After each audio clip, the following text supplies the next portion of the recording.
Isang mapagpalang araw sa iyo, Miss Anne, at higit sa lahat sa mga tagapakinig ng inyong channel na Kwentong Takip Silim. Ang kwentong ibabahagi ko sa inyo ngayon ay tungkol sa naging karanasan ko nang ipinagpalit ko ang aking asawa at mga anak sa isang mayamang biyuda. Oo, tama ang narinig nyo. Nagtaksil ako sa aking asawa at nagawa ko siyang iwan pati na ang dalawa naming anak para makipagsapalaran sa piling ng isang maperang biyuda. Sa una inakala kong tama ang naging desisyon ko na ang marangyang buhay at pansamantalang kaligayahan ang sagot sa mga pangarap kong hindi ko matupad noon. Ngunit hindi ko inakala na lagim pala ang magiging hatid ng desisyon kong yon. Itago niyo na lamang ako sa pangalang Rolly, 54 years old at kasalukuyang naninirahan sa Tarlac. At ito ang aking kwento.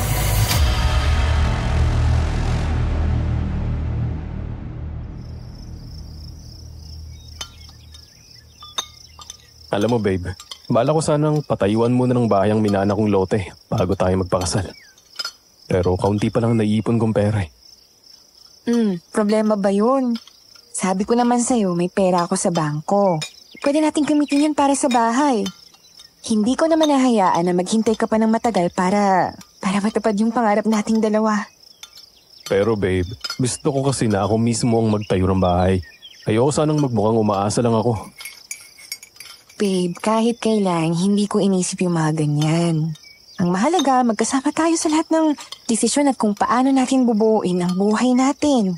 Kung makakatulong ako sa'yo ngayon, bakit hindi? Kaya pumayag ka na. At sabay nating sisimulan ang pangarap natin. Sige na, babe. Sa pagpupumilit ni Agnes ay pumayag na rin ako na gamitin ang pera niya para sa pagpapatayo ng bahay. Pagkatapos noon ay saka kami magpapakasal. 4 na taon na ang aming relasyon noon at nagyayaya na siyang lumagay kami sa tahimik. Hayaan mo, kapag tumaas ang posisyon ko sa opisina, makakabayad din ako sa'yo babe. At kailan naman yun, babe, ha? Data encoder ka lang sa kumpanyang pinagtatrabuhan mo. At saka sabi mo ang mga napopromote lang doon ay yung mga may koneksyon. Wala ko naman nun. Paano tataas ang posisyon mo? Babe, hindi naman lahat ng bagay na dadaan sa kapit. Huwag kang mag-alala at maghahanap ako ng paraan para mag-improve at mapansin din ako ng mga boss ko. Hindi ako titigil hanggat hindi ko nakukuha ang posisyon na gusto ko. Magtiwala ka lang sa akin.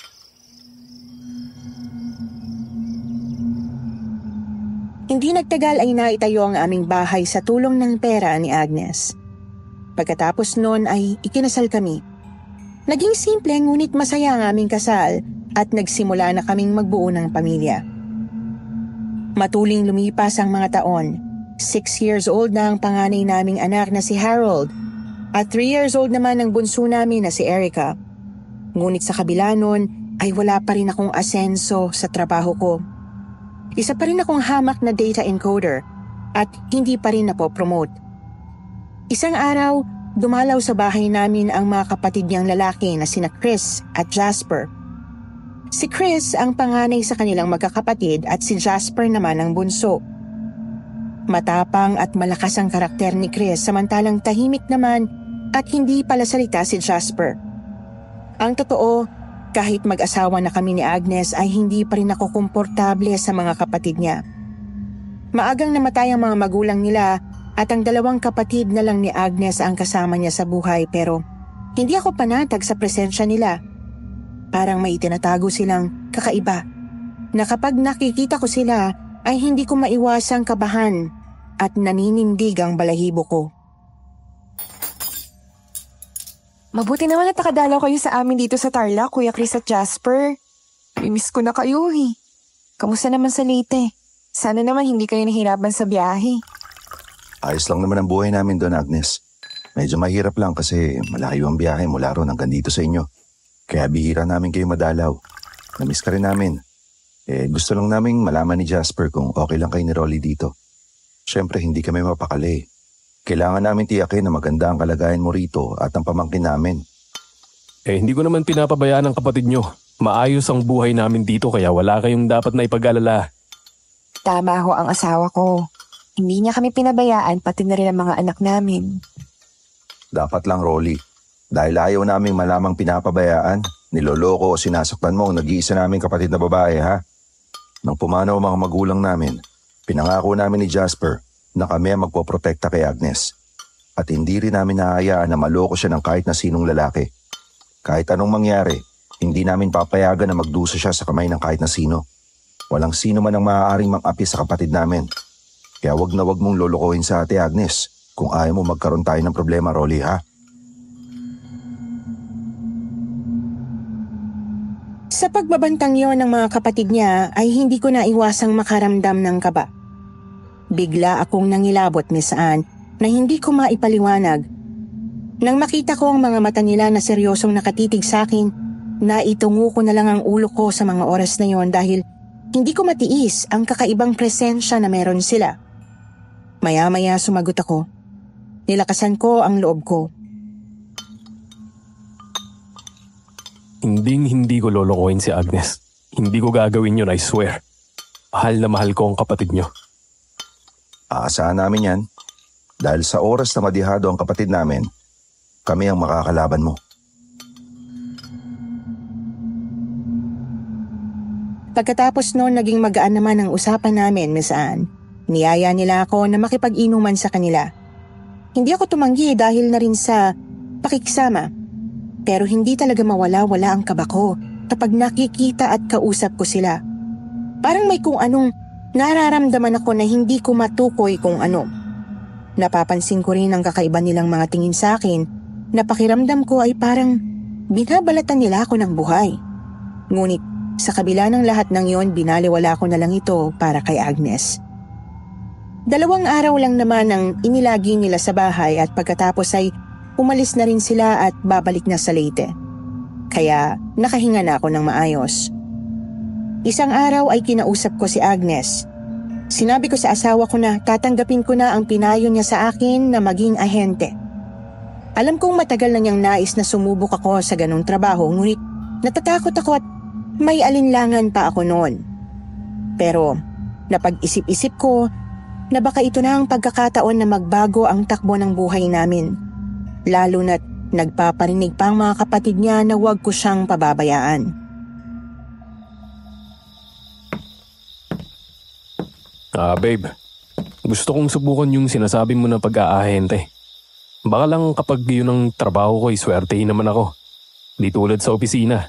Halos maglilimang taon na ako dun pero hanggang ngayon data encoder pa rin ako. Salamat naman at tatauhan ka rin. Ituloy mo na yan, babe. Siguradong mas kikita ka sa pagiging ahente. Malakas kaya ang personalidad mo. Magaling ka pang makipag-usap sa mga tao. Oo, para hindi na rin ako palaging minamaliit ng mga kapatid mo. Ayokong isipin nila na pinapabayaan kita. Hanggang ngayon ba, iniisip mo pa rin yung mga sinabi nila? Kalimutan mo na yun.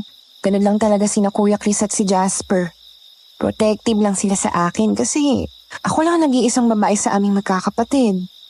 Hindi mo kailangang patunayan ang sarili mo sa kanila. Ang mahalaga ay magkasama tayo at magtutulungan para mapabuti ang buhay natin.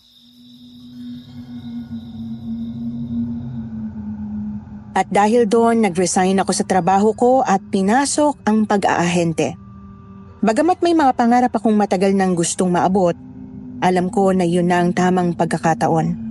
Hindi ko na kayang magpatuloy sa isang trabaho kung saan hindi ko natutupad ang mga ambisyon ko at hindi ko nararamdaman ang tunay na fulfillment. Kung hindi ko ito susubukan, baka magsisi ako sa huli.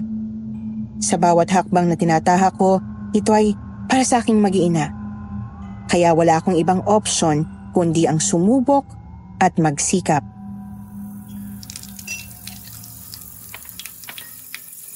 O ano babe, pupuntahan mo na ba yung referral ni Paring Lando? Piyuda raw yun at mapera. Sabi pa niya, kilala rin niya yun. Kaya siguradong madali mo siyang mabebentahan. Galingan mo ah. Good luck babe. Doon nga ang punta ko ngayon, babe. Chance ko na ito para sa mas magandang future natin. Sige, tutuloy na ako ah. Pero bago ako umalis, pampaswerte nga dyan. At payakap nga ako sa'yo, babe. Ikaw talaga, babe. Teka, may sabon pa yung kamay ko, oh. Baka mamansyaan yung suot mo. Okay lang yan. Ikaw talaga. At least lucky charm ko ang halikat yakap mo, babe. O siya, alis na ako. Kita tayo mamaya. O siya, sige na. Makamaliit ka pa ron. Ingat ka, ah. Ilang sandali ay narating ko na ang bahay ng kliyente na inirefer sa akin ng kumpare kong si Lando. Pwede rin siyang tawaging kumare dahil isa siyang binabae. Nang makita ko ang bahay, ikinagulat ko na sobrang laki pala nun. Mukhang madatong nga talaga ang kakilala ng kumpare ko. Napapanganga ako sa laki ng bahay at sa mga gamit na nandoon. Ang mga mamahaling kasangkapan at ang ganda ng mga dekorasyon na nasa loob ng bahay ang nagpapako sa mga mata ko. Halos lahat ng sulok ay may mga mamahaling gamit. Pati ang mga muebles ay mukhang gawa sa matibay at mamahaling kahoy. Hindi ko tuloy maiwasang magtaka kung gaano kalaking negosyo o kabuhayan ang meron ng kliyente kong yon. Kaya hindi ko pwedeng sayangin ang pagkakataon. Hinugot ko ang malalim na hininga at inihanda ang sarili ko. Kailangan kong ipakita na maayos at profesional ako, kahit na ang totoo'y kinakabahan ako. Ito na ang simula ng laban ko. Ang pagkakataong ito ang maaaring magbukas ng pintuan para sa mas magandang buhay para sa amin ni Agnes. Maya-maya isang babae ang humarap sa akin. Bagamat halata na sa mukha niya ang bakas ng edad, napanatili pa rin niya ang kanyang kagandahan. Maputi ang kanyang kutis, maayos ang kanyang bihis at ang kanyang tindig ay puno ng kumpiyansa. Kitang-kita na inaalagaan niya ang kanyang sarili. Makintab at malinis ang kanyang buhok na abot hanggang balikat.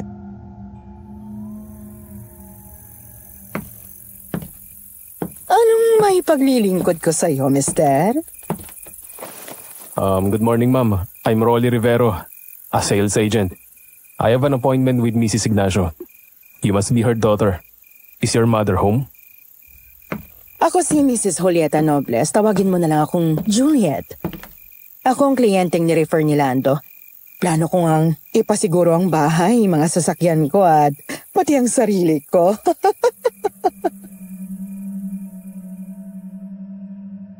Sa sinabi ko, nakaramdam ng kakaibang kilig ang biyudang si Julieta. Napansin kong may kakaibang ningning sa kanyang mga mata na parang may mas malalim siyang interes sa akin kaysa sa ipinunta ko sa kanya. Agad akong nakahalata na may tama sa akin ang babaeng yon kaya sinakyan ko siya.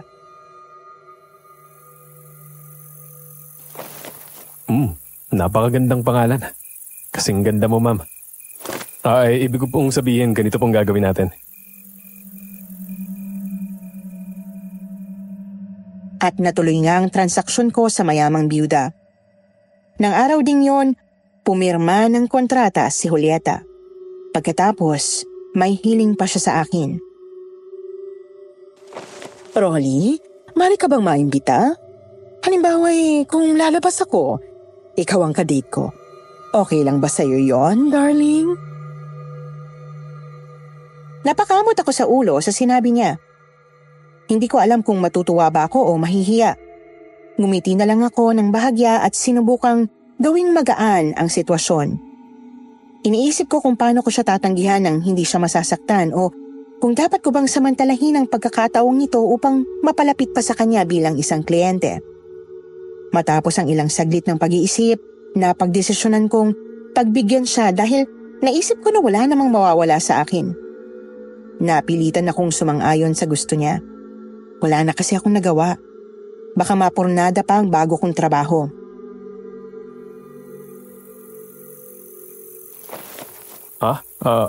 Oo naman, Juliet.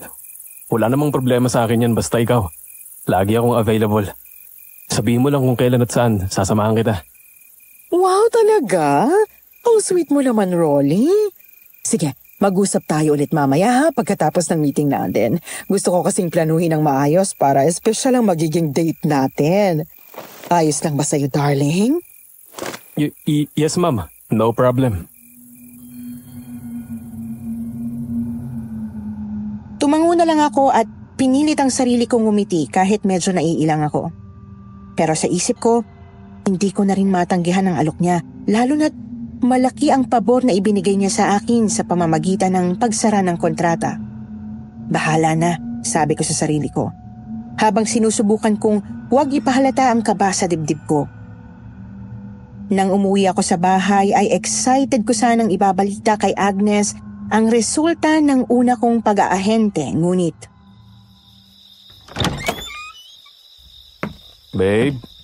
Babe, nandito na ako at may good news ako sa'yo.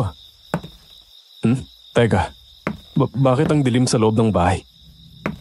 Brownout ba, babe? Nasaan na kayo ng mga bata, babe?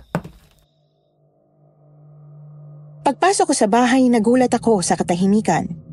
Walang ilaw na nakabukas at ang dilim ng paligid ay nagdulot sa akin ng kakaibang kaba. Hindi ko narinig ang karaniwang ingay ng mga bata na palaging bumabati sa akin tuwing umuwi ako. Habang iniikot ko ang tingin ko, napansin kong bahagyang nakabukas ang pinto ng kwarto naming mag-asawa. Pero wala pa ring ilaw doon. Dahan-dahan akong lumapit sa kwarto. Ramdam ang bigat ng kaba sa dibdib ko. Patuloy kong tinatawag ang pangalan ng aking asawa at mga anak habang inaabangan kong sagutin nila ako. Hanggang sa bigla kong narinig ang boses ng panganay kong si Harold. Medyo bulol pa ang kanyang pagsasalita at ang sabi ay buti na lang daw at dumating ako. Agad ko siyang tinanong. Oh, nasaan ang kapatid mo at mama mo? Ano? Nasa banyo ang mama mo? Anong ginagawa niya ron? Bakit kailangan pa nakapatay ang ilaw dito sa bahay? Sumagot si Harold. Ang sabi niya ay natutulog daw ang kapatid niyang si Erica sa kuna. Ang mama naman daw niya ay nasa banyo at hindi pa lumalabas. Sa sinabi niya lalo akong kinabahan. Ano kayang nangyayari? Ang sagot sa akin ni Harold ay hindi raw niya alam kung anong ginagawa ng mama niya sa loob ng banyo at kung bakit pinatay nito ang ilaw sa buong bahay.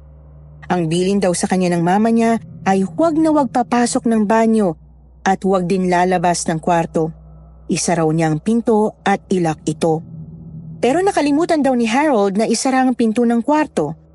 Mabuti na lang daw at hindi pa lumalabas ng banyo ang mama niya, kundi ay siguradong napagalitan na siya dahil hindi niya sinunod ang utos nito.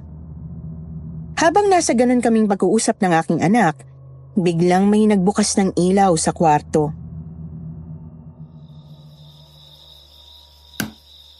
Oh, babe, dumating ka na pala? Oo, kadadating ko lang.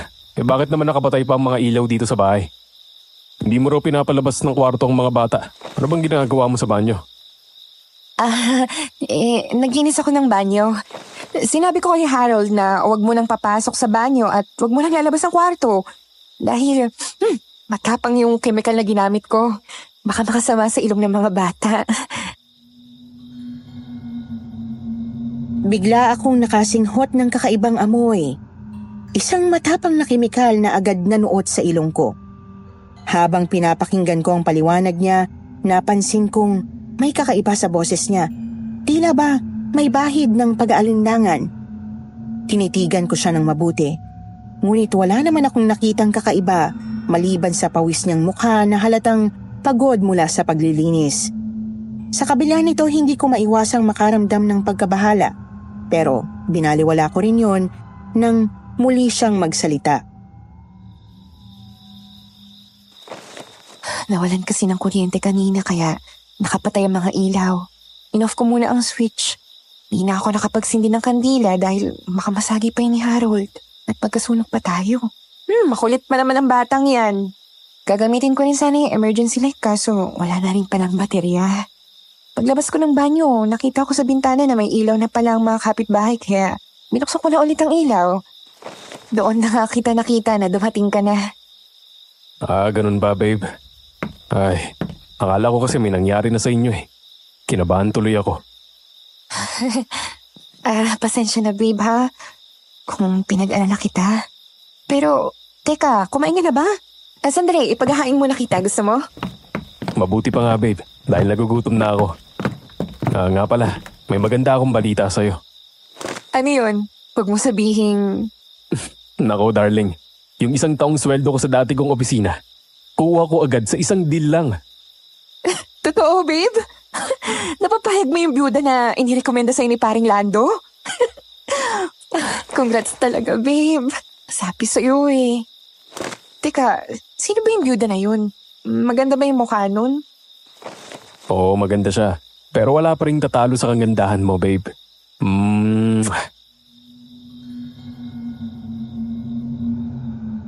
Masuyo kong hinalikan ng asawa ko.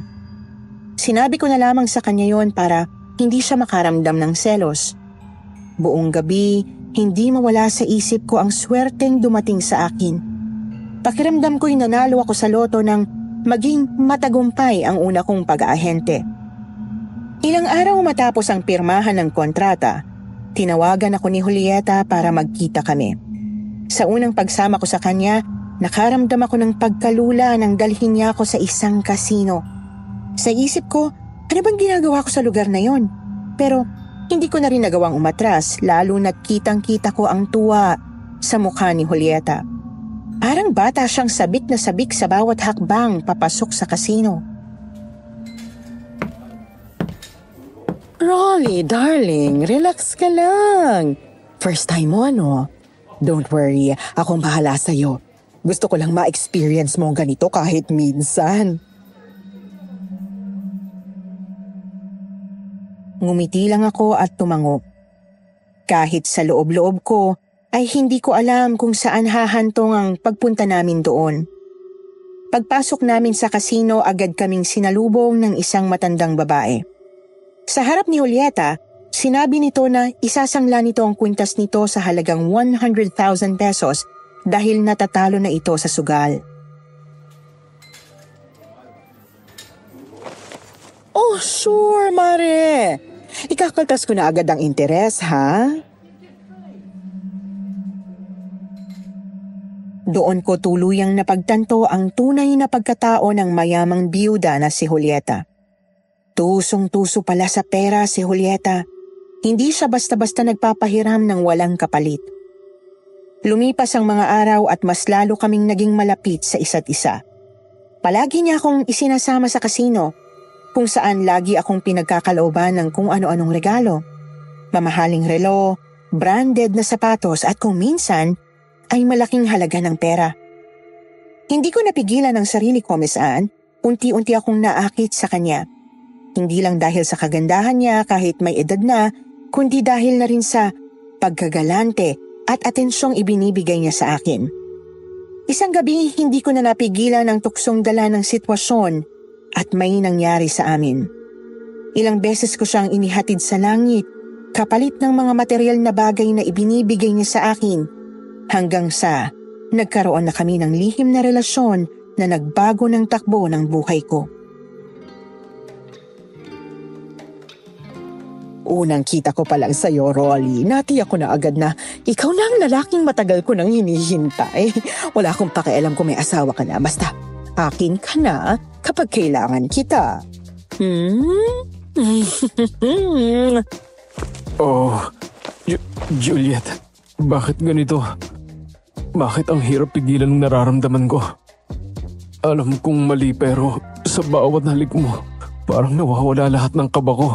Lahat ng pag-aalinlangan ko. Hindi ko alam kung saan tayo dadalhin ito pero sa ngayon, sa mga sandaling ito, hindi ko na kayang pigilan pa ang pagkahumaling ko sa'yo. Rolly, my darling, huwag mong pigilan. Ang init ng mga halik mo, ang bawat haplos mo, kay tagal kong hinintay ang ganitong pakiramdam. Juliet, nakakabaliw ka. Nakakalasing ang kagandahan mo. Inihatid ko sa rurok ng kaligayahan ng biyuda ng gabing yon. Mula noon, nagsimula na akong umuwi ng alanganing oras sa bahay dahil halos gabi-gabi kaming nagtatalik ni Julieta. Natuto na rin akong magsinungaling kay Agnes. Oh, babe. Palagi ka na yatang late na umuwi ngayon ah. Oh, mag-aalas-3 na. Ba't hinintay mo pa ako? Sa Quezon pa kasi ang pinuntahan kong project at lobat ng cellphone ko kaya hindi na kita natawagan. Hindi kasi ako makatulog habang hindi ka pa dumarating eh. Hindi ko maiwasang mag-alala sa'yo o kaya may ibang dahilan kung bakit hindi ka na umuwi agad. Napatingin ako ng diretso kay Agnes para kasing may laman ang sinabi niyang yon. Anong ibig mong sabihin, babe? Sabihin mo nga sa akin, babe. May dapat ba akong ipag-alala o may hindi ka sinasabi sa akin? Wala naman, babe. Huwag kang mag-isip ng kung ano-ano. Seryoso. Sobrang dami lang talagang ginagawa sa project ko kaya palagi akong nalalate na umuwi. Alam mo naman na gusto ko itong matapos agad para hindi na ako ginagabi, di ba? Tsaka minsan nga, gusto ko na lang isuko tong project para lagi na ako nasa tabi mo. Pero kailangan kong kumahid para sa future nating dalawa at ng mga anak natin. Ito ang tatandaan mo, babe. Ikaw lang ang mahal ko. Kaya huwag ka nang mag-alala, ha? Papanghawakan ko yung sinabi mong yan, babe ah. Maniniwala ako sa'yo pero wag mo sana akong lulukuhin dahil yun ang hindi ko matatanggap. Lukuhin mo na yung lahat. Wag lang ako. Biglang sumeryoso ang mukha ni Agnes na para bang tinutukso ang konsensya ko. Alam kong hindi basta-basta ang mga salitang binitiwan niya at ramdam ko ang bigat ng banta sa likod ng kanyang mga mata. Ngunit sa kabila ng lahat, kailangan kong manatiling kalmado. Hindi ko pwedeng hayaan na mabasag ang tiwala niya sa akin, pero may napansin ako. Ang boses niya. May kakaiba sa boses niya na para bang may masamang mangyayari kapag niloko ko siya. Bigla akong kinilabutan sa mga sandaling yon, ngunit hindi pa rin ako nagpahalata. Mula noon kung ano-anong kasinungalingan na ang iniimbento ko para makapagpalusot sa aking asawa tuwing kasama ko ang kalaguyo kong si Julieta. Naging bihasa na ako sa pagtatago ng mga sikreto at sa pag-iwas sa mga tanong ni Agnes. Tuwing uuwi ako sa bahay, ang unang tanong niya ay laging tungkol sa oras kung bakit late na akong umuwi. Habang tumatagal, unti-unti ko nang nararamdaman ang bigat ng mga pagsisinungaling ko. Pero wala akong magawa. Patuloy akong nabubulagan ng pagkahumaling ko kay Julieta. Ang bawat sandali na kasama ko siya ay nagiging dahilan para magpatuloy ako sa mga kasinungalingang unti-unting gumigipit sa akin. Hindi ka na naman uuwi ngayong gabi? Bakit? Hindi eh. Pasensya na, babe. Pinapunta kasi ako ng opisina sa Davao. Mga 5 araw ako roon. Business ito at mahalaga ito, darling. Na naman? Noong nakaraang linggo, ganyan din ah. Hindi ka na namin nakakasama ng mga anak mo. Nagtatanong na sila kung bakit puro trabaho na lang inaatupag mo. Wala ka na raw oras sa amin. Ayan na naman tayo eh. Babe, hindi ko rin gusto na palaging wala sa piling nyo. Pero ginagawa ko to para sa kinabukasan natin. Sana naman maintindihan mo, babe. Sana lang totoo yung sinasabi mo, Rolly. Pero iba yung kutob ko eh. Parang may ginagawa kang hindi maganda. Kaya ang hirap paniwalaan ng mga sinasabi mo. Ito ang tandaan mo. Huwag na huwag mo akong lolokohin kung ayaw mo magsisi ka sa huli. Muli na naman niya akong binantaan. At sa pagkakataong yon, para na akong tinamaan ng kidlat. Ang mga salita niyang yon ay mas mabigat at mas matalim na kahit anong gawin ko, hindi ko maalis sa isip ko ang kanyang mga banta. Ngunit, binaliwala ko pa rin yon.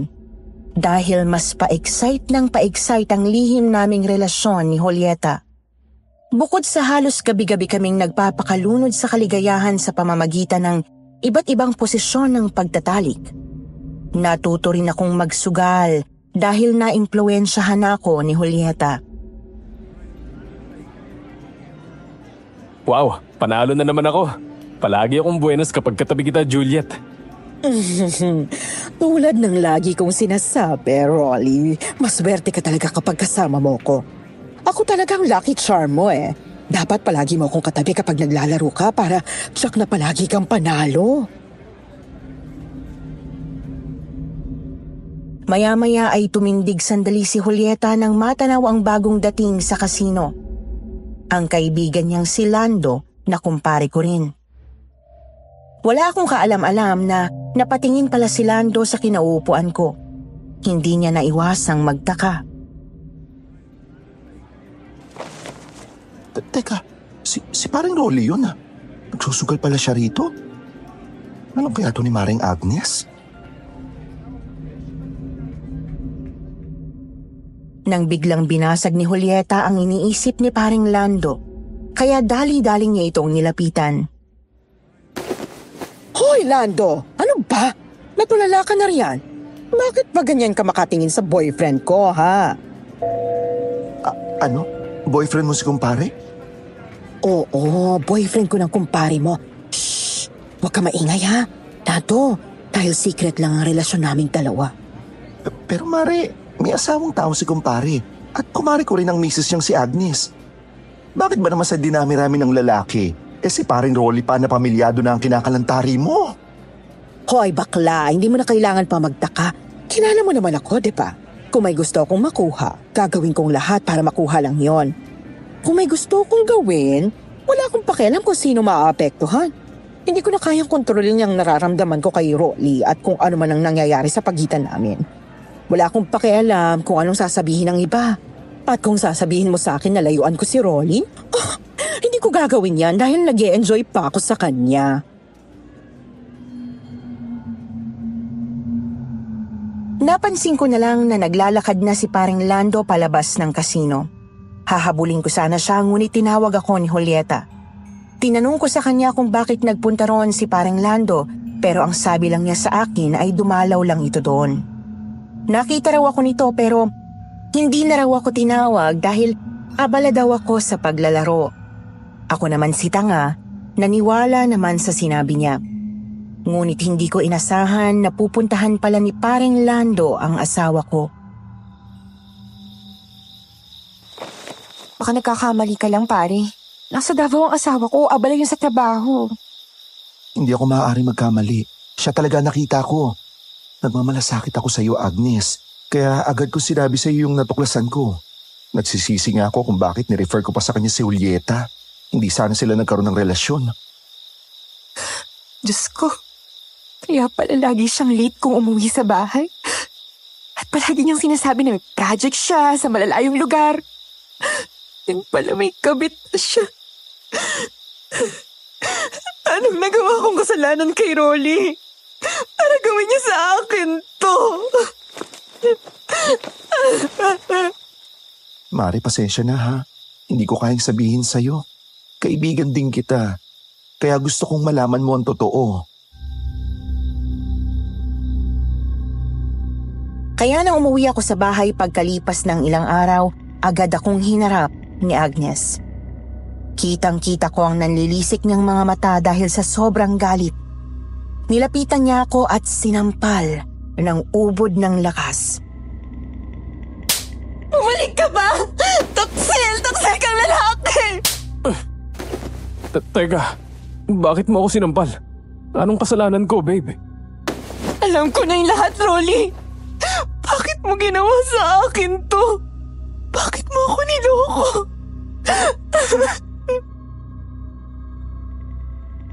Hindi ko alam kung paano sasabihin ang totoo pero naramdaman ko ang sakit at galit ni Agnes. Ang mga salitang lumabas mula sa bibig niya ay parang matalim na sibat na tumama sa dibdib ko. Alam kong wala akong karapatang magpaliwanag pero kailangan ko nang harapin ang bunga ng ginawa ko. Agnes, hindi ko sinasadya. Hindi mo sinasadya? Yan lang ba yung sasabihin mo sa akin? Hindi ko kailangan ng mga salitang yan, Rolly. Alam mo, sinisisi ko yung sarili ko. Na bakit itinulak pa kita sa pagiging ahente na yan? Yun pala. Yan ang sisira sa relasyon natin. Sa pamilya natin, Rolly. Nagawa mong mambabae at lokohin ako. Minahal kita ng buong-buo pero ano isusukli mo sa akin? Ang pagtaksilan ako! Sinumbatan niya ako sa panlolokong ginawa ko sa kanya. Hindi ko na itanggi ang lahat dahil alam kong bistado na ako. Sa mga oras na yon naihanda ko na rin naman ang sarili ko. Matagal ko nang pinag-isipan kung gagawin ko o hindi ang binabala ko. Pero dahil sira na rin naman ang tiwala sa akin ni Agnes, napagdesisyonan ko nang hiwalayan siya at tuluyan na akong sasama kay Julieta. Matagal ko nang inihanda ang sarili ko para sa araw na ito, Agnes. Hindi ko na kayang talikuran pa si Julieta. Narealize ko na mas nagkakasundo kami at siya ang naging susi sa pagtupad sa mga pangarap ko na umasenso sa buhay. Hindi tulad kapag kasama kita. Ang bagal ang pag-asenso ko. Hindi ako umuusad. Kaya mas mabuti pang si Julieta ang piliin kong makasama kaysa sa'yo. Ipagpapalit mo kami ng mga anak ko sa babaeng yun. Huwag, Rolly. Huwag mong gawin sa amin ito. Walang kasalanan yung mga anak natin para idamay mo sa kataksilan mo. Humahagulgol na nagmakaawa sa akin si Agnes na huwag ko silang iwan. Pero hindi natinag ng mga pagluha niya ang matigas kong damdamin ng mga sandaling yon. Sa huli, hindi ko siya pinakinggan. Matapos kong kunin ang mga gamit ko, nagmamadali akong lumabas ng bahay para tuluyang umalis. Pero habang papalayo ako, narinig ko ang mga huling salitang sinabi niya sa akin na muling nagpatindig ng balahibo ko. Minahal kita, Rolly.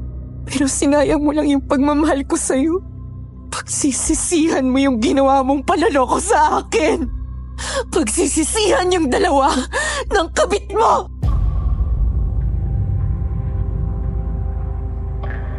Tuluyan kong ipinagpalit ang asawa at mga anak ko kay Julieta.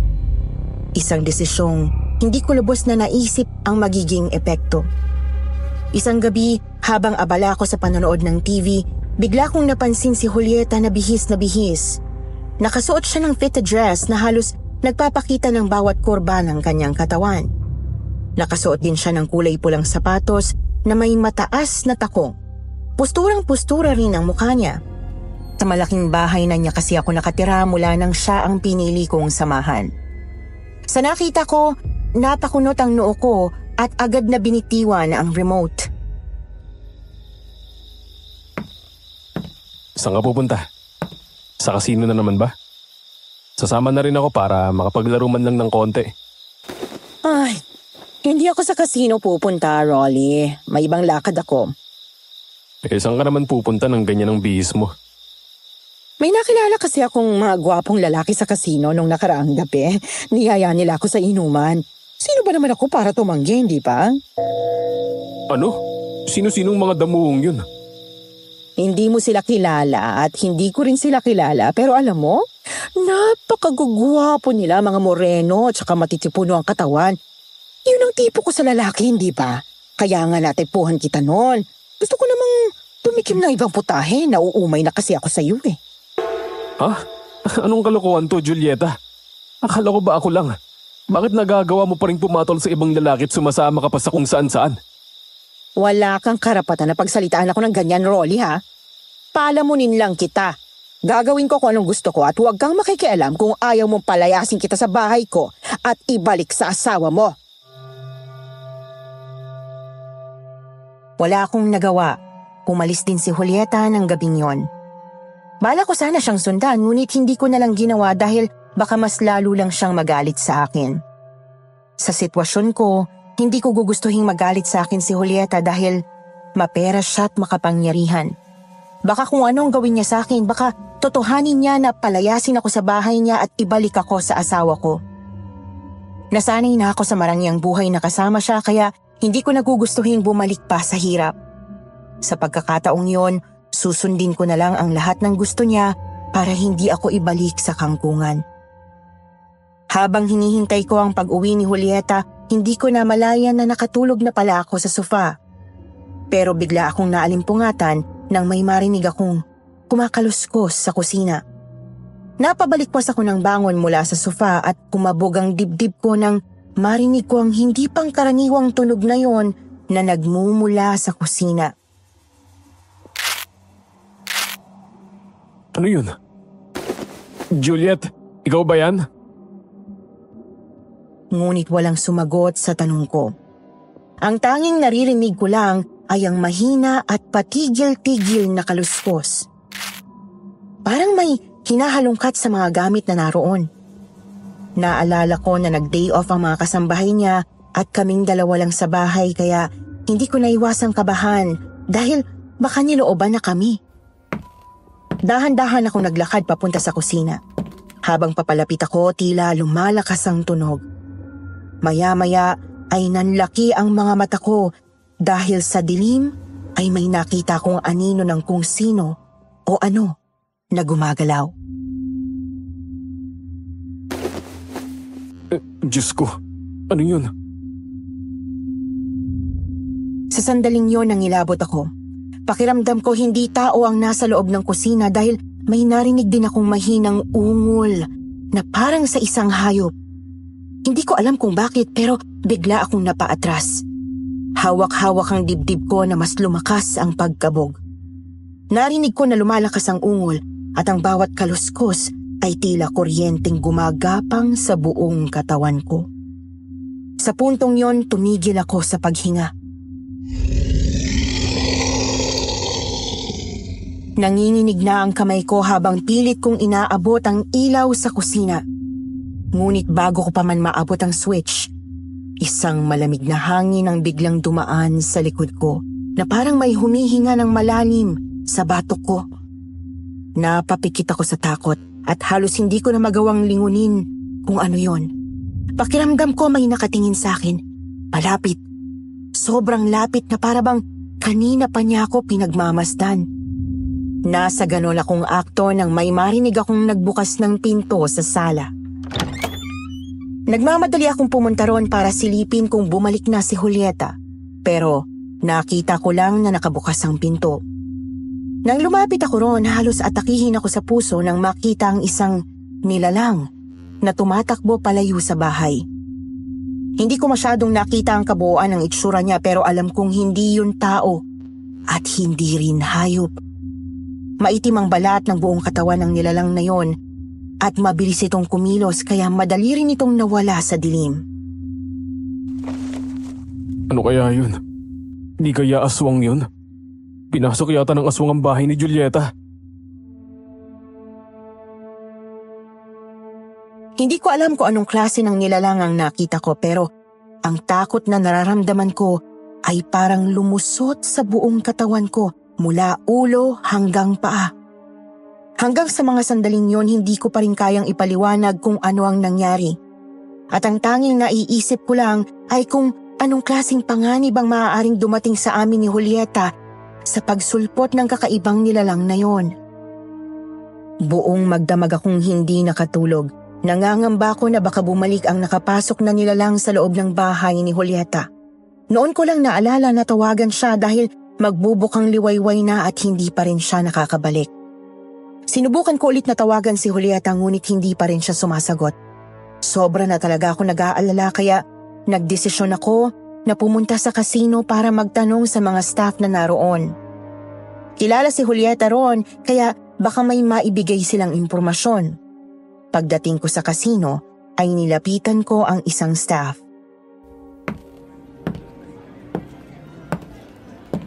Excuse me, nakita mo ba si Julieta? Siya yung suki niyo rito sa kasino. Ako yung palagi niyang kasama rito na naglalaro. Dumaan ba siya rito? Ngunit ang sabi ng staff ay hindi raw nagpunta doon si Julieta. Nagtataka nga raw ito na hindi man lang dumaan si Julieta ron, gayong halos gabi-gabi ay naroon to. Ganun ba? Hindi rin kasi siya umuwi sa bahay niya kagabi, kaya naiisip ko na baka dumaan siya rito. Nasaan na kaya siya? Nag-aalala na ako dahil hindi rin siya sumasagot sa mga tawag ko.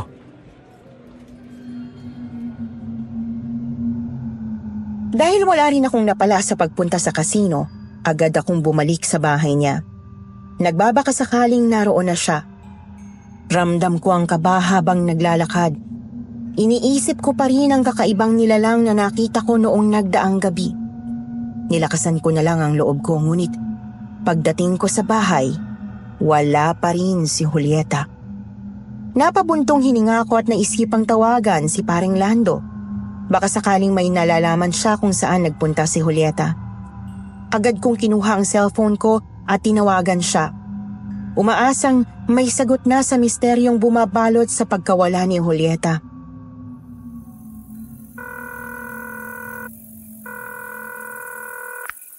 Hello? Hello? Parang Lando. O Rolly, bakit napatawag ka? Parang Lando. Nakausap mo ba si Julieta?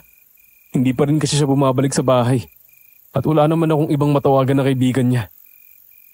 Ang huling usap namin ni Julieta nung sinabi niya sa akin na may katatagpuin daw siya ng mga lalaki na nakilala niya sa kasino. Niyaya raw siya na makipag-inuman. Sinabi niya rin sa akin yan kagabi na makikipagkita raw siya sa mga lalaking yun tapos makikipag-inuman pa. Hindi naman niya lubos na kilala yung mga yun. Nasabi ba niya sa'yo kung saan sila pumunta? Hindi. Hindi niya nabanggit sa akin. Alam mo naman ang babaeng yun. Kapag may natipuan na boylet, hindi niya sasabihin kahit kanino. Lalo na kung alam niyang may mag-aalala sa kanya. Pero Rolly, parang hindi maganda ang pakiramdam ko sa mga lalaking yun eh. Masyado raw silang mapilit. Ayon dun sa kwento ni Julieta. Mapilit? Anong ibig mong sabihin? May sinabi pa ba siya tungkol sa mga yun? Nung nag-usap kami, ang sabi lang niya, mapilit daw talaga yung mga lalaking yun sa pagyayaya sa kanya sa inuman. Siyempre, hindi nakatanggi ang hitad at nakatina naman ang pechay. Kaya ayun sumama. Ayon kasi sa pagkakadescribe niya sa akin, yung gagwapo raw ng mga lalaki, lalo na raw yung mas bata. Sinubukan ko siyang pigilan pero kilala mo naman si Julieta. Kapag naisip niyang gawin ang isang bagay, nako, wala nang makakapigil. Mas lalo kong kinabahan ng malamang mapilit ang mga lalaking sinamahan ni Julieta, Miss Anne. Kinukutuban na ako na baka may masama nang nangyari sa kanya. Baka may nangyari ng masama kay Julieta sa mga lalaking kasama niya. Hindi ko na kayang maghintay pa. Magre-report na ako sa mga otoridad. Sobrang nag-aalala ka kay Julieta, pero sa sarili mong asawa at mga anak, hindi ka nag-aalala. Alam mo na rin pala na iniwan ko ng mag-iina ko. Palaisipan pa rin nga sa akin kung paano nalaman ni Agnes ang tungkol sa amin ni Julieta. Pero wala na akong pakialam. Wala na kami kaya hindi ko na gustong malaman pa. At isa pa, wala kang karapatan na sabihin yan sa akin dahil hindi mo naman alam ang sitwasyon. Kung hindi mo ako matutulungan na mahanap si Julieta, ay ako ang gagawa ng paraan. Sa inis ay agad kong pinutol ang pag-uusap namin at pinatay ang cellphone ko. Sa mga sandaling yon, isa lang ang nasa isip ko. Wala akong dapat na aksayahing oras. Kailangan kong mahanap si Julieta. Hindi siya maaaring mawala sa buhay ko. Kasi, paano na ako kapag nawala siya? Nang magsama kami, umalis na rin ako sa pag-aahente dahil binibigyan naman niya ako ng pera. Bukod doon, sunod ang lahat ng luho ko. Kaya hindi ko na kailangang magtrabaho. Nang araw din na yon, nagpunta ako sa pulisya para ipagbigay alam ang pagkawala ni Julieta. Inilahad ko sa kanila ang lahat ng detalye, habang sinusuri nila ang sitwasyon at nagpaplano ng agarang aksyong masimulan na ang kanilang investigasyon. Pagkalabas ko mula sa presinto, biglang tumunog ang cellphone ko. Agad ko itong kinuha mula sa bulsa ko at tiningnan kung sino ang tumatawag. Napakunot ang noo ko nang makita ang pangalan ni Paring Lando sa screen. Kahit naiinis pa rin ako sa kanya nang huli naming pag-uusap, walang pag-aalinlangan kung sinagot ang tawag niya dahil umaasa ako na may nakuha na siyang impormasyon tungkol kay Julieta. Ano, may balita na ba kay Julieta? Kung wala at susumbatan mo lang ako, huwag mo na aksayin ang oras ko, Lando. Kaya ako tumawag sa'yo dahil may nakuha na akong impormasyon tungkol sa mga lalaking sinamahan ni Julieta. May sinend sa akin na litrato si Yoli, yung kaibigan namin. Nakita raw niya si Julieta na may kasamang dalawang gwapong lalaki na lumabas sa isang bar sa Quezon City. Lalapitan daw niya sana kaso parang mga nagmamadali raw. Nainggit ang gaga kaya pinicturean niya sina Julieta at yung mga lalaki para ipost sa social media. Kitang-kita raw niya na halatang lasing na lasing si Julieta. Aba, nang makita ko nga yung sinendya sa akin, halos lupay-pay na yung loka sa kalasingan. Ang sabi pa niya, sumakay daw yung mga to sa kotse ni Julieta. Pero hindi na niya alam kung saan nagpunta si Julieta pagkatapos nun.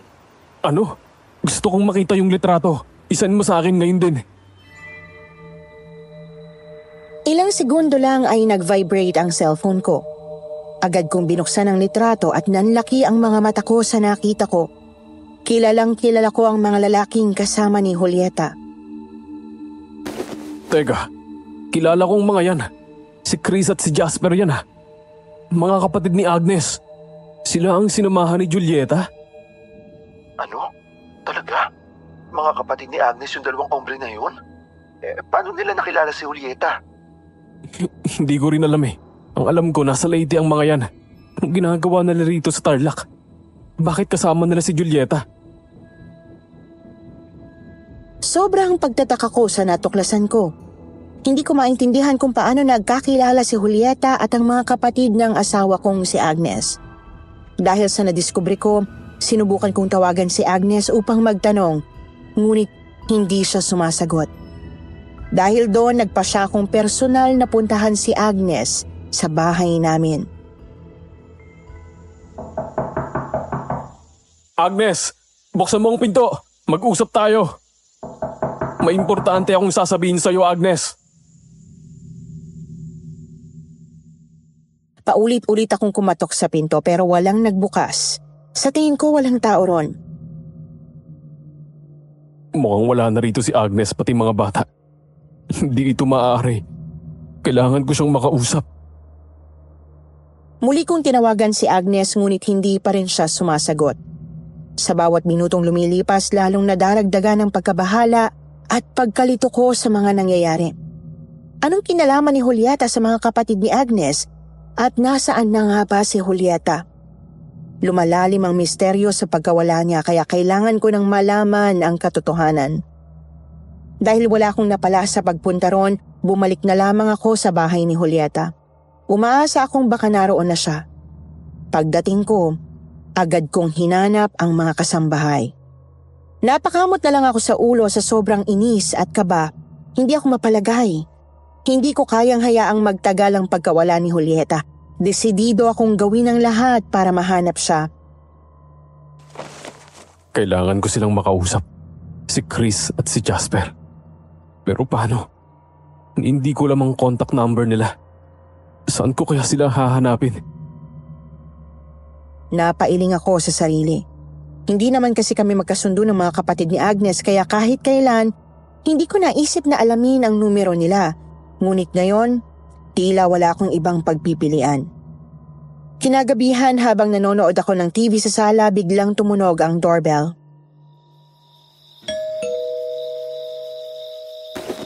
Hindi kaya si Julieta na yan. Mabilis akong lumingon sa direksyon ng pinto at inutusan ang mga kasambahay. Aling Lydia, pacheck nga po kung sino yan. Ngunit, hindi ako narinig ng matandang kasambahay ni Julieta. Carmen, Sarah, pakibukas nga ang pinto. Wala pa rin tumugon sa akin. Nagtataka ako dahil wala ni isang kumilos mula sa mga kasambahay. Nasaan na bang mga katulong na to? Taasar naman, ang tatamad. Tumayo ako mula sa sofa at naglakad papunta sa pinto. Nang buksan ko yon, laking gulat ko nang makita ang dalawang lalaking nakatayo sa labas. Sina Chris at Jasper.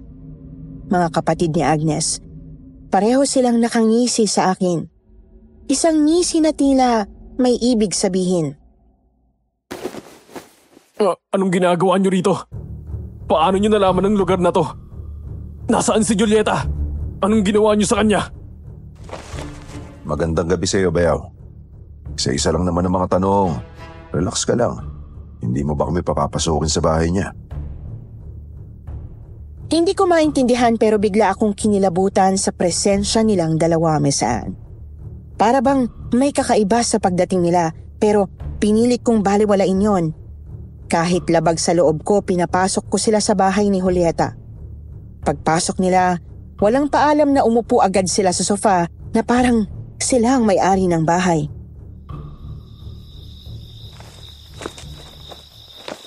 Wow, talaga nga namang napakaganda nitong bahay niya, no, Bayaw? Buhay reyna nga siya rito. At ikaw naman, nagbubuhay-hari rin. Astig ng setup nyo, ha? Pwede ba? Diretsuin niyo na ako. Paano niyo nakilala si Julieta? Nasaan na siya? Anong ginawa niyo sa kanya? Oops. Masyado ka namang mainit, bayaw. Tsaka bakit parang galit na galit ka? Sa tono ng pananalita mo, parang kami pa ang may kasalanan. Pero hindi ba dapat kami ang magalit sa'yo? Tama ba, bayaw? Sa sinabi ni Chris, hindi ko napigilan ang sarili kong lunukin ang sariling laway. Sigurado kung ang tinutukoy niya ay ang ginawa kong panloloko at pag-iwan sa kapatid nilang si Agnes. Pati na rin sa mga anak namin. Oh, hindi ka na makasagot dyan. Di ba dapat kami ang magalit dahil sa ginawa mo sa kapatid namin? Binalaan ka na namin, di ba? Na wag mong lolokohin at sasaktan si Agnes. Gago ka, talagang hayop ka. Minahal at pinaglabang ka ng kapatid namin noon. Pero anong sinukli mo? Pagtataksil? At idinamay mo pa yung mga pamangkin namin sa kawalanghiyaan mo? Hindi ko sinasadya na mahulog ang loob ko kay Julieta. At saka mabuti nga at sinabi ko kay Agnes ang tungkol sa amin para hindi na siya masaktan pa. Sinabi mo? Huwag mo kaming gawin tanga, Rolly. Natuklasan lang ni Agnes ang panluloko mo, pero hindi dahil sinabi mo. At ipinagmamalaki mo pa na mas pinili mo ang babae mo kaysa sa pamilya mo. Gago ka talaga. Kaya dapat lang yung ginawa namin. Anong ginawa nyo? Anong ginawa nyo kay Julieta? Bigla na lang tumawa ng malakas sina Chris at Jasper. Ang tawa nila'y puno ng panunuya at galit, na lalo pang nagpatindi ng kaba sa dibdib ko. Hindi ba sinabi namin sa'yo noon na kami ang makakalaban mo kapag ginawan mo ng hindi maganda si Agnes? Pues, naiganti na namin ang kapatid namin sa babae mong dahilan ng pagkasira ng pamilya niya. Mga hayop kayo! Anong ginawa nyo kay Julieta? Huwag ka mag-alala, bayaw. Malalaman mo rin. Pero bago yun, may gusto munang kumausap sa'yo. Biglang bumukas ang pinto. Nanlaki ang mga mata ko nang makita kong pumasok si Agnes. Nanlilisik ang mga mata niya habang lumalapit sa akin na may nakakalokong ngiti sa labi.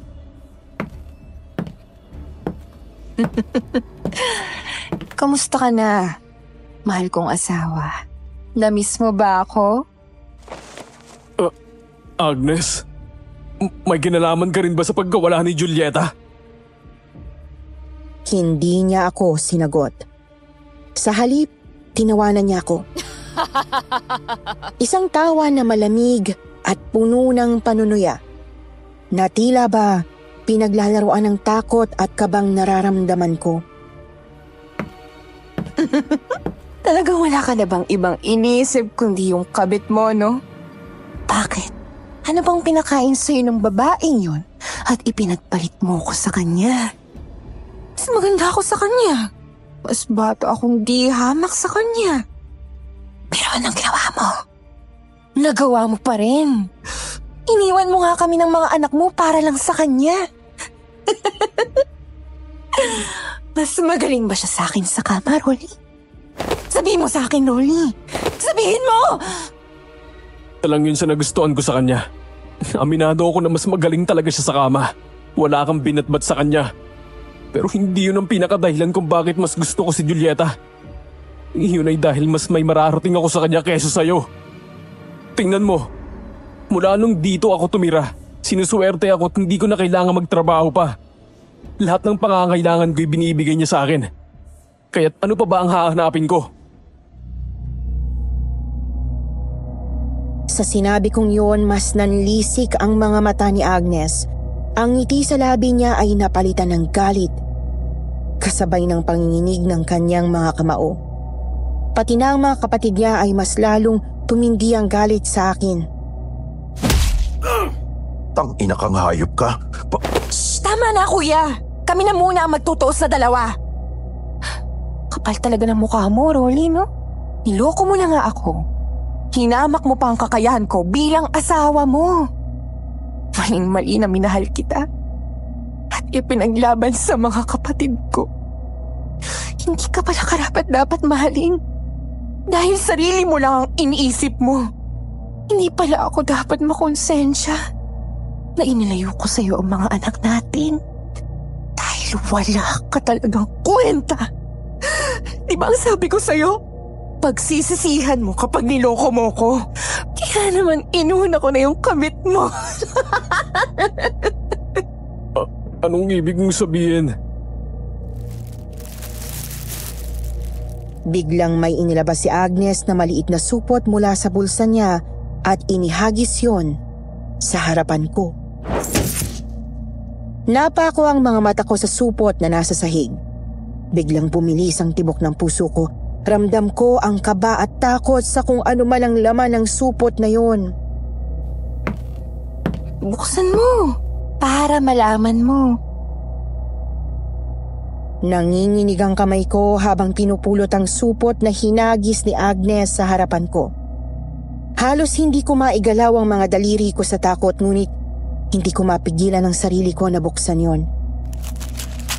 Nang tuluyan kong makita ang laman nito, parang bumagsak ang mundo ko. Anong ginawa niyo sa kanya?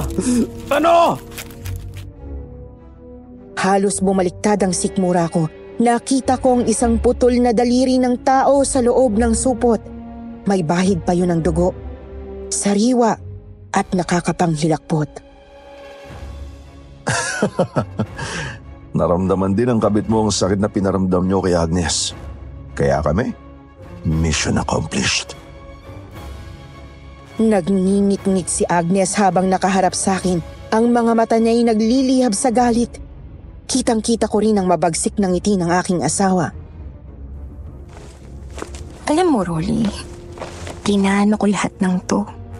Pinapunta ko sila Kuya Chris at Kuya Jasper dito sa Tarlac para tulungan nila akong maghigante sa'yo.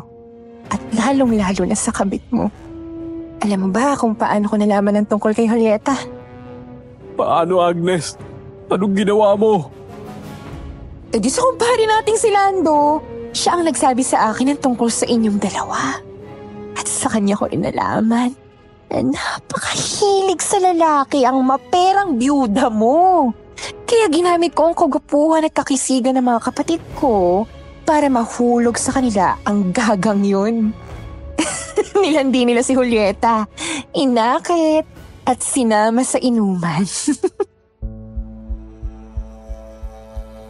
Nanlamig ang buong katawan ko habang pinapakinggan ang mga salitang lumalabas sa bibig ni Agnes. Parang hindi siya ang nagsasalita. Parang ibang tao. Ibang-iba na talaga ang asawa ko. Hindi ko siya masisisi dahil ako ang dahilan kung bakit siya nagkaganon. Pero alam mo, babe, hindi langit ang ipinaranas ng mga kapatid ko sa kabit mo. Kundi impyerno, Rolly. Impyerno. Kung gusto mong malaman kung anong ginawa namin kay Julieta, Naputo lang sinasabi ni Chris nang biglang tumawa ng malakas sina Agnes at Jasper. masarap pala si Julieta, bayaw? Kasi ginawa namin siyang apunan ni Jasper.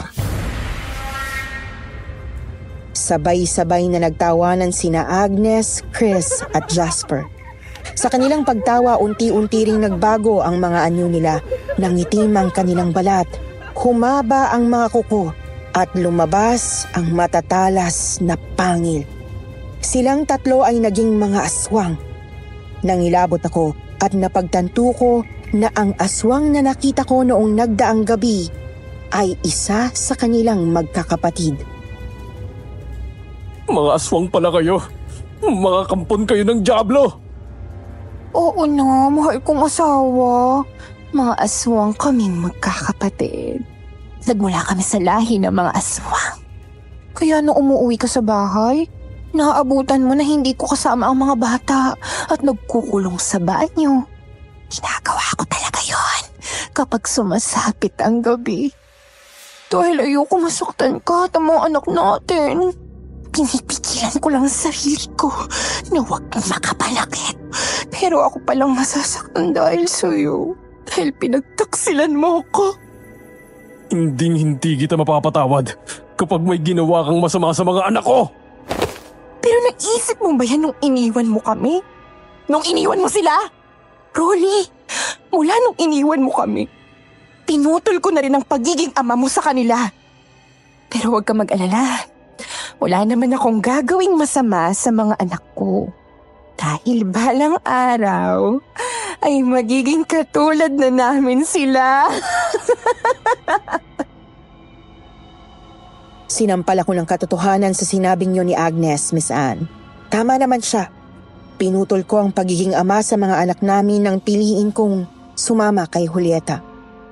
Napailing na lang din ako sa mga nalaman ko tungkol sa babaeng pinakasalan ko at sa lihim ng kanilang pamilya. Hindi pa man tuluyang nangunguya ng utak ko ang mga nangyayari, tumakbo ko papunta sa kusina. Nagbabaka sakaling may makuha akong sandata na maaaring gamitin laban sa kanila. Ngunit sa pagpunta ko roon, halos mawala ako sa ulirat sa nakita ko. Ang 3 kasambahay ni Julieta ay wala ng buhay. Nakahandusay sa sahig, naliligo sa sariling dugo. Wakwak ang tiyan at wala na ang mga laman loob. Demonyo lang ang makakagawa ng ganito. Kailangan kong makaalis dito. Kailangan ko silang matakasan. Habang nag-iisip kung paano ko matatakasan ang mga halimaw, nakarinig ako ng mga yabag na papalapit sa aking likuran. Nagbayad na ang kabit mo, Rolly. Ikaw na ang susunod, bayaw. Maya-maya ay bigla silang lumundag sa harap ko. Nanlilisik ang kanilang mga mata at tumutulo ang malapot nilang laway mula sa kanilang mga bibig.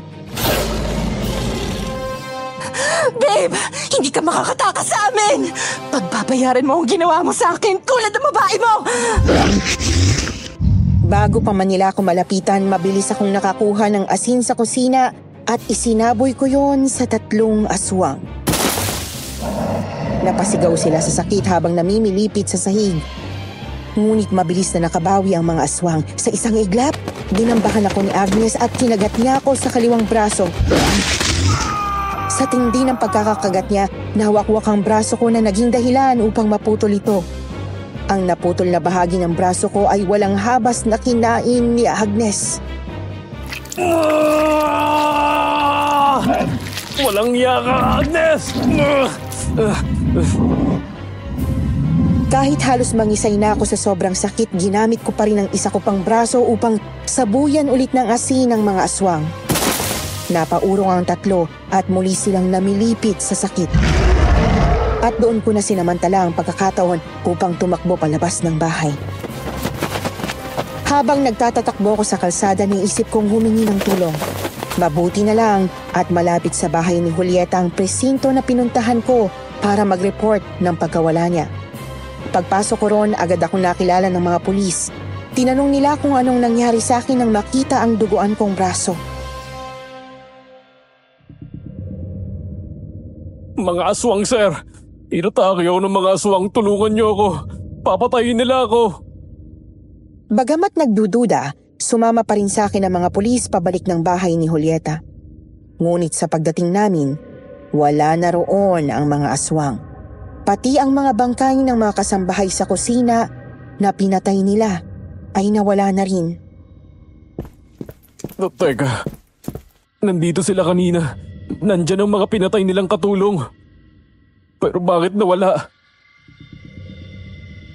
Napailing at napakamot sa ulo nila ang mga pulis. Maniwala kayo mga sir.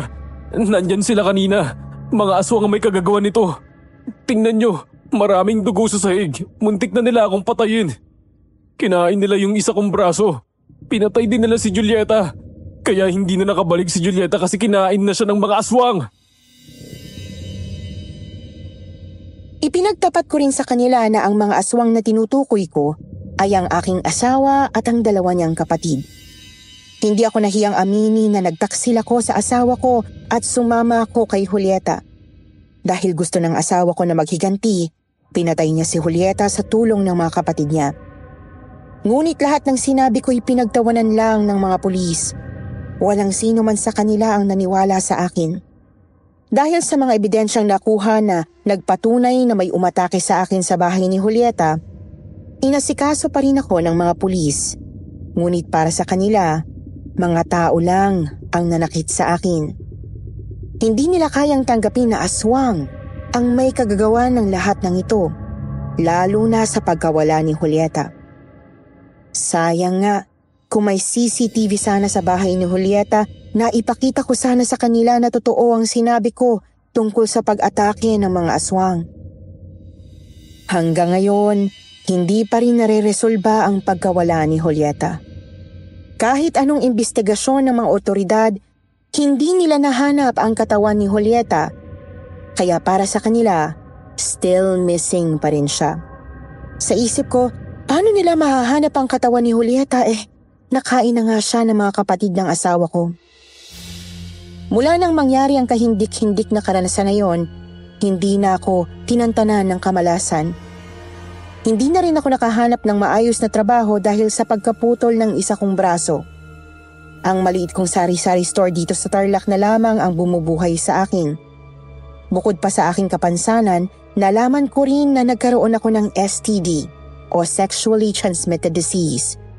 Sigurado akong nakuha ko ito mula kay Julieta dahil siya lamang ang babaeng nakatalik ko bukod sa aking asawa.